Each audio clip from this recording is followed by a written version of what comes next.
Welcome back to Viewpoints podcast, dedicated to encourage life change. I'm your host, Jordan Voiles, and we're here with Dr. John Gerlach. How you doing, John? I'm good, Jordan. How's it going, man? It's good. It's a new year, new sermon series. Yes, excited. Yes. And our topic is the prodigal. So let's just dive right in. Okay. Well, one of the key things we're looking at in this series is just some of the things we get unstuck from. And I think God wants us unstuck for some things. I mean, it's not just, I want this series that we go through isn't just, hey, get unstuck. Oh, you're unstuck, but you're unstuck to something that God has for you. So we're going to talk about, being fruitful as well as different things. And, the prodigal son parable is really a great story of someone who caused their own mess. Right. And that's one category of being unstuck is we get stuck because we did it. I mean, we're responsible. It was our bad choice, our bad decision, our choice, all those kind of things. And we need, in that category, to realize how do we get unstuck and what does God have for us. And so the prodigal son, Luke 15, is to me the greatest example of somebody who made a bunch of bad choices, got themselves in a mess, and then what happened? What did the father do in the story? What did the brother do? What did he do? And all that shows us how to get unstuck. Sure. And like you said, there's a lot of characters in this story. Do you feel like, in a lot of times, that we are a certain character, or do you feel like most of the times we're the prodigal? Yeah, I think, you've got two choices, main choices of the two brothers. You got the younger brother who, asked his father for all the inheritance up front. And the way that would work in the New Testament is if there's two brothers, okay, let's take the Voiles, for example. I didn't even think of this. Let's take the Voiles. Okay, so you got three brothers. Okay. And so Josh is the oldest. Okay. So the way that would work is he is going to get twice as much as you and Jonathan. So whatever the breakdown is, I'm trying to figure out what the math is here. So he's going to get half, you're going to get a fourth, and Jonathan's going to get a fourth. I'm running away. Yeah. And basically, it'd be like you or Jonathan. Yeah. It would be obviously Jonathan. Jonathan would be the prodigal. And say, hey, I need all my money. I'm going to get down the road. I need it. And then basically, the younger son loses it, wastes it. Kind of self-imposed situation. So we have that person we can be like. And I think we're all there sometimes. I mean, we all maybe not as dramatic, maybe even more dramatic, But there's the other part of that, and that is the older son who's kind of the rule follower, never does much wrong, follows the guidelines, all this kind of stuff. But it's definitely me. In their heart... You don't want to say that before I finish. Yes, I forgot about the story. I forgot the story for a minute.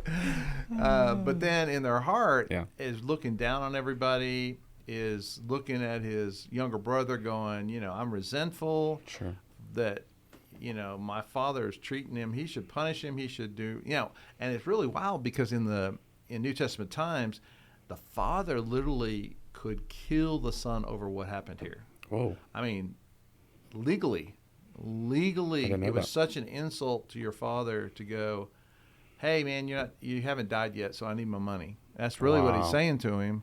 And for that fact, several things could happen. He could be killed, or he could become a hired servant with no more rights as a son, and just kind of be. And that would be like if the father's merciful. Yeah. So that's where it comes from, where the younger son comes to the father and goes, hey, please just take me on as a hired hand, because that was in the culture.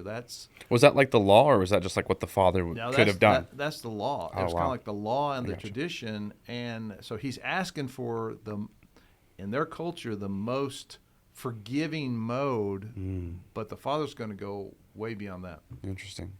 Do you feel like I feel like I have a lot of people that struggle through this or kind of have gone through a season, and it might be a maturity thing.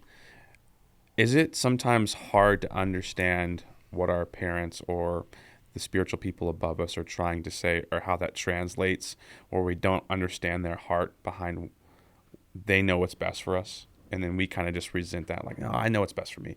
Yeah. So do you see that a lot in today's world?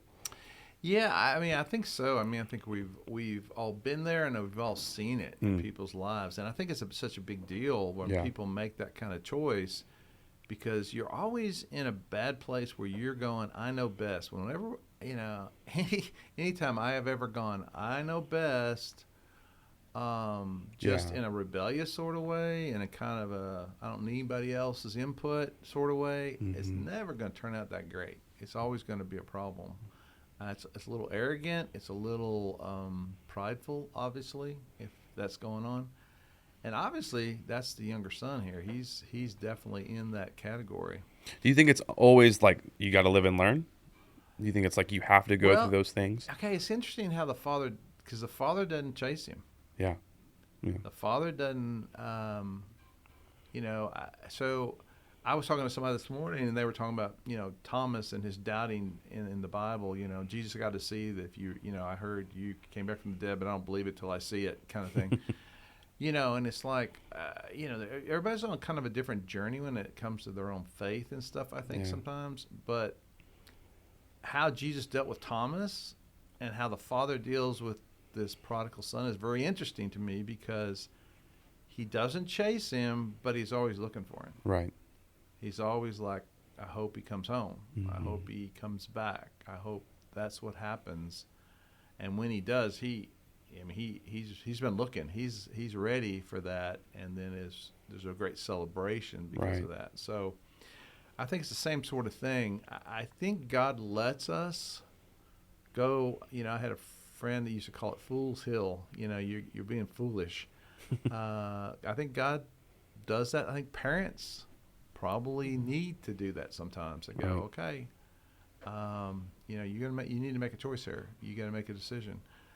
And definitely, we have that example with God going. The Father lets him go. Yeah. He lets him go. Gives him the money. Mm-hmm. I mean, let's think about that. I mean, that's kind of shocking when I think about it. It's like, should a parent do that? I mean, you're being kind of a jerk here to ask me for this money. I'm going to go give it to you. Mm-hmm. I mean, that's an interesting. I mean, why do you think that part's in the story? Because that seems Yeah. I don't. that's unusual to me. It is unusual, but do you feel like this is a good example of God's love? Well, I think it's just. I think we. I think the Bible over and over says if you ever get a little glimpse of how much God loves you, you change everything. Mm-hmm. And I think that's part of this story is to go, wow, he gave him the money, Mm-hmm. watched for him, threw him a party after he took his money, after he, made a bunch of bad choices, evidently. And then, wow, that's an amazing level of Yeah. love. It is interesting that you say that because a lot of times people think of God in the way that they understand the earthly father. Right. I mean, we've talked about that several Yeah. times on this podcast.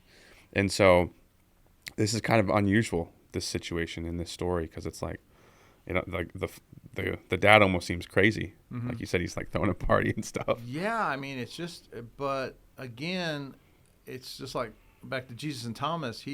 Jesus didn't gripe Thomas out. Hey, you're doubting. He didn't like correct him. Mm-hmm. He just said, hey, come look. Yeah. And so, I mean, it's just a level of love that I don't think we truly understand. Mm-hmm. But we need to get a glimpse of it. We need to show it in our own lives. Yeah, absolutely. Well, John, anything that you would like to leave the listener with today? Yeah, I think one thing is for us to realize that,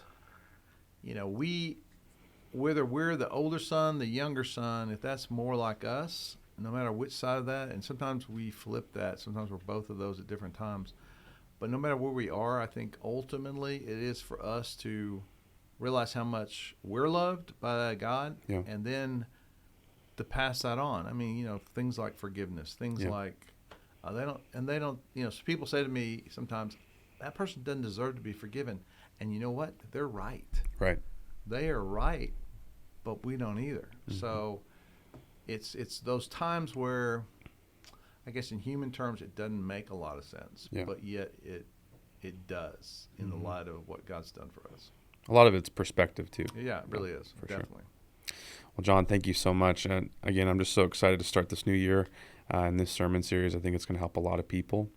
And we got a lot of exciting things coming in 2023. We also have group signups coming up, so be sure, if you're in the house, if you're in the building on Sunday morning, stop at our information desk. We'd love to help everyone that comes by, and just stay with us.